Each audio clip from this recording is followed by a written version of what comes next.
3 months বয়স, ও actually complain নিয়ে এসেছিল, ও এক্সক্লুসিভ ব্রেস্ট ফিডিং, শুধু বুকের দুধে আছে, ওর মার একটাই কমপ্লেন, ওর বমি নাকি কমে না, প্রচুর বমি করে।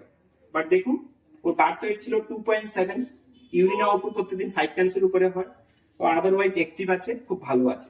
ঠিক আছে, এখন ওয়েট আছে মোর দেন 5, অ্যারাউন্ড 5.5 আছে। তো is because of over feeding.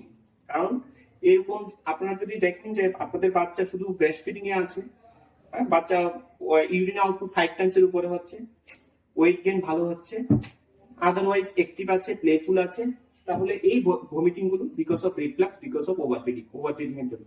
এই জন্য ফিডিং করাতে বাচ্চাদেরকে একটু সাবধানতা অবলম্বন করতে হবে। আমি সবসময় বলি এভরি 2 আওয়ারলি ফিডিং দেবেন।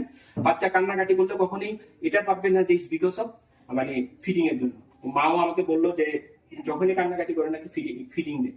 তো মোটামুটি আমরা এভরি 2 আওয়ারলি ফিডিং দিতে বলি, এর মাঝখানে ছোট ছোট 5-10 মিনিটের ফিডিং, স্মল ফিডিং দরকার।